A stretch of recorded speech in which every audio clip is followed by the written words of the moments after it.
entered. Your advance pay account balance is $18.85.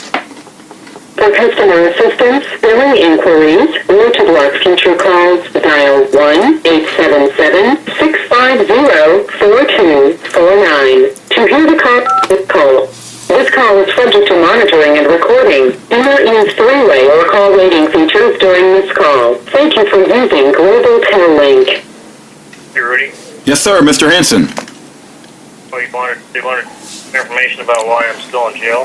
Yeah, there's a lot of people asking, like, they understand this is your first offense, and they're like, why aren't you released on bond, and why in the world are you still in jail? Exactly. There's a lot of people that are confused on that, and maybe you can enlighten what's going on? Yeah, if you want to start the recording, we can just talk casually about it. Sure, okay. Well, the recording's going on right now. Oh, okay. Judge Kahn, he's the one that's in charge of, I guess, allowing me to go out on bond or my self responsibility. And he said in court, he says he didn't believe there's any chance that I would return to court. Wow. And I told him, I said, do you really think that I'm going to evade the United States Marshals for the rest of my life over something like this? Do you really think that? Wow. And he wouldn't give me an answer. It's just ridiculous. Yeah. Now the reason he said that is because I have traffic tickets where I have some 13 failure to appears. Mm. Now the vast majority of those 13 failure to appears are only on a couple tickets where they refused to produce a verified sworn complaint. So I was doing the failure to appears on purpose, and I even told the judge this. I said there's a reason why those failure to appears are there. It's because they failed to produce a proper record to proceed in the court action. Now, one of the cases I had the head county prosecutor. He was making at least 120. I think his retirement pension was either $110,000 or $120,000 a year. So this call is from the San Lorenzo County Sheriff's Office. So he was getting paid very well, and he was the head prosecutor for 19 years. And I subpoenaed him into my court case, and I said, I told him to bring in the evidence of a verified sworn complaint to come against me. And it was a ducis tecum subpoena, and he resigned. They announced in court that he was resigning the hour I had him subpoenaed. Wow. So here he is. He resigns the hour I subpoena him. I didn't think all that much of it because, people resign. Wow. I talked to some people that knew him. I went to talk to some people that knew him, and they said, why would anybody resign at 19 years? You just don't do that. You wait till your 20th year. That's what they told me. Yeah. I didn't prompt it out of them. So then he resigns, and I was going to ask him, did you follow the Fourth Amendment to issue a warrant? A warrant can only be issued with oath or affirmation. Somebody has to swear a statement in to put a warrant out for you. They cannot put a warrant out for you without a man swearing that you did a specific activity or were reliable or responsible for something. But the Fourth Amendment requires it. So then I start going after the guy underneath him. He's been there 13 years, and he resigns. Okay, so I walk into the courthouse. I didn't even know he resigned yet, and the two sheriff deputies walk up to me and they said, Convoy resigned in Winchester, which I think it was Winchester. I can't remember his name exactly. But anyway, they said both their names, and they just pointed at me. They're saying they resigned because of you. That's the rumor here that they're resigning because of you. What are you doing? These guys are dropping like flies. So that's the reason the 13 failure to appears are on my record. So it was because of their failure to follow due process. Okay. Not that I didn't want to show up in court. I wanted to show up in court. I was eager. I had those guys subpoenaed. I wanted them to show up in court. So it was a strategy play to force. I wanted them to issue warrants on me because every time they issued a warrant on me, and it was lacking the Fourth Amendment requirement, that's $10,000 fine that I can go after damages. Right. I was just racking up civil damages. Right. My goodness. But anyway, the Judge Kahn says he believes there's no reason to think that Mr. Hansen would come back to court here. Wow. It's pretty much insane. Now, what's even more insane is I've been here since October 23rd. My maximum time that I could possibly be in here is 1 year. Okay, you serve 85% of your time. So that's about 10 months I'd be in here. So why don't they release me now and then let me come back for sentencing? And then if I come back for sentencing, if I appeal the case, they generally let you out again as the appeal is running. You know, they don't want to put you in jail. A prudent system doesn't put people in jail until they pretty much know they've got a solid case to put him in jail. Right. So they wait till the appeals run out. Once the appeals run out, then they go ahead and incarcerate you, and you can appeal it again, but they pretty much got a sure thing after the first appeal. They consider anyway.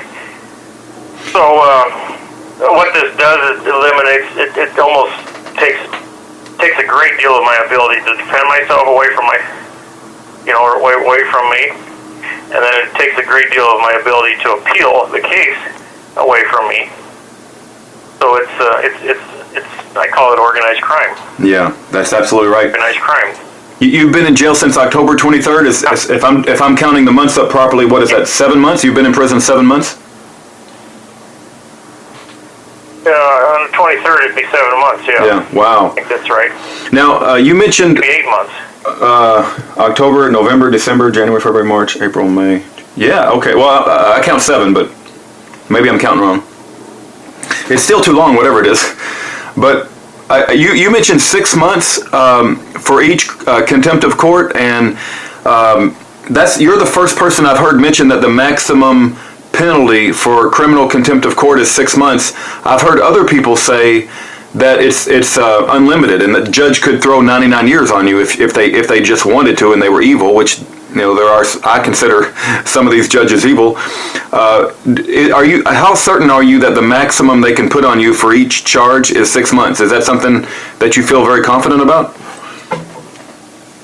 I haven't had a chance to research it. That's what Chris Klotz. Oh, that's what Chris said. Okay. The attorney I was working with. Yeah, that's what Chris said. So I don't have a clue. All I know is that it's not determined by any congressional law. It's just I think it's a misdemeanor, and it just falls in the classification of 6 months or less. I see. Okay. But it's not a felony. Yeah, I got you. So that's how that works. Okay. Can I just share what my perception is? Yep, go ahead. Yeah, go ahead. No, I'm sorry, Paul. I just want to quickly set the stage for your situation, and if my perception is wrong, maybe you can correct me. But you found out about Ken Hovind, I guess, maybe several years ago. You got involved because you understood and you had a specialized knowledge of law, and you knew that the government was illegally seizing Ken Hovind's dinosaur adventure land.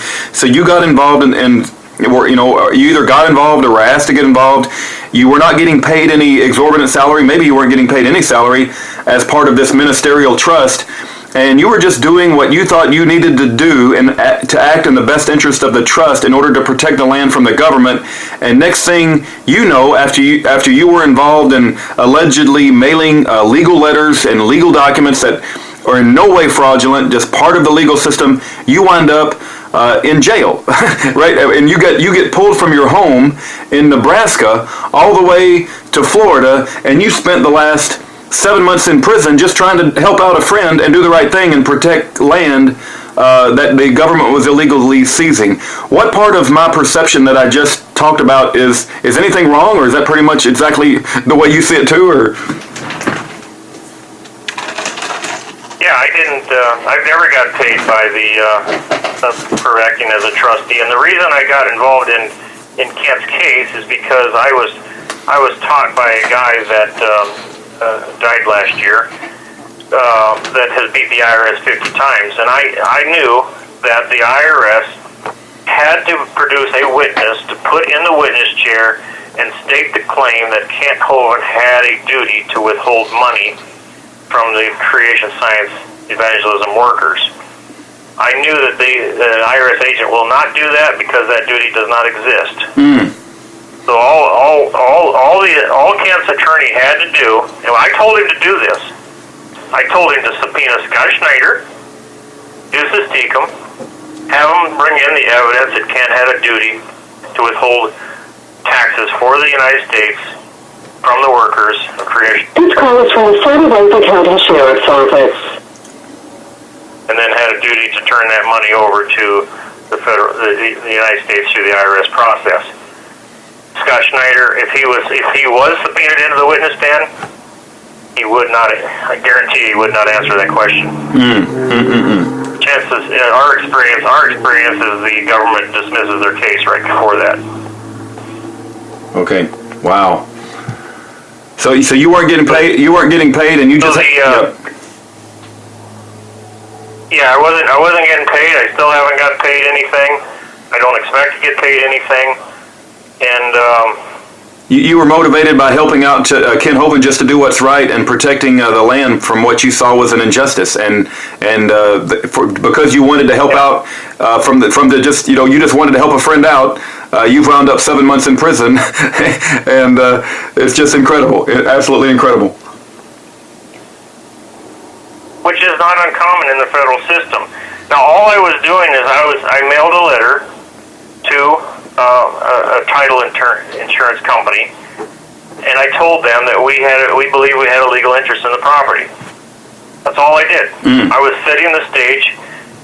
I was giving him notice that if anybody buys this property, you should let them know that we're going to pursue what we believe is a legal, lawful claim